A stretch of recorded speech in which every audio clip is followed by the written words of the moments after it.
In this lesson, we are going to obtain the derivative from first principle, meaning differentiating from first principle, y is equal to sec x.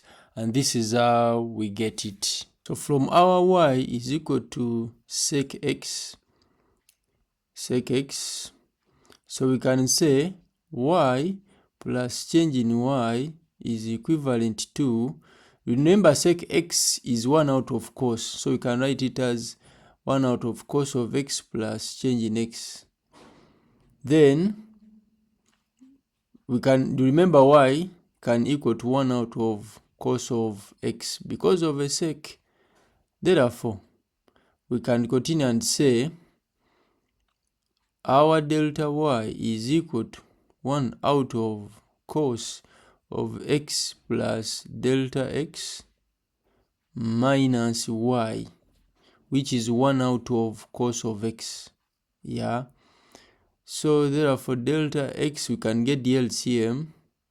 So getting the LCM, we have cos of x up, getting what is up, x plus delta x. So cos of x minus cos x plus delta x. So down, our LCM is cos into x plus delta x, then times cos of x.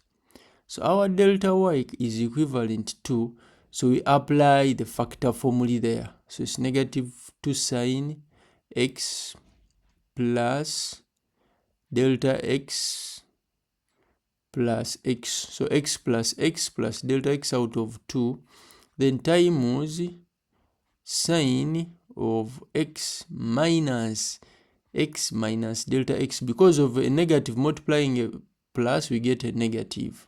So a negative and a positive, we get a negative over everything over our LCM, which is cos into x plus delta x, then times cos of x. So we put our x there.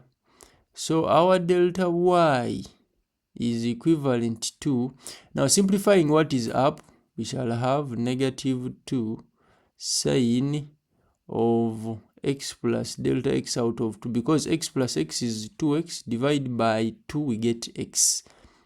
And then we have our delta x out of 2, because the x's disappear, they cancel each other, they cross each other. So out of our LCM, which is cos of x plus delta x times cos of x.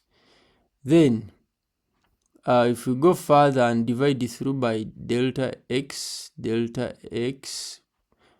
so we are aiming at getting y by dx, so we tend as delta x tends to 0.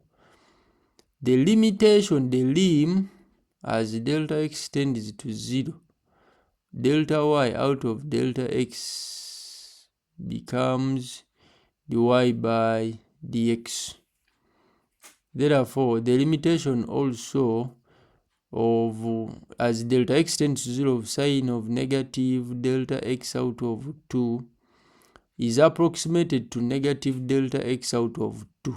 Yeah, for a sine. Therefore, our dy by dx is equivalent to negative 2 sine into x plus 0 out of 2 times negative delta x out of 2. So we substituted them back.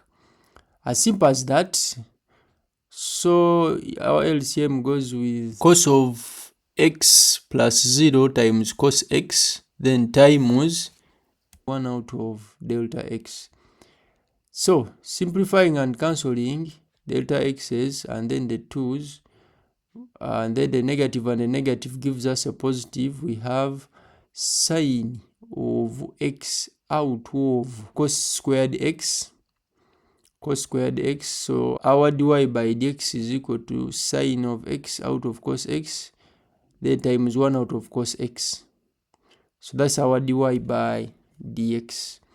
So finally, our dy by dx becomes tan of x times sec of x. That's our dy by dx. So when you differentiate a sec with respect to x, when you differentiate a secant x with respect to x, you end up having tan x times sec x.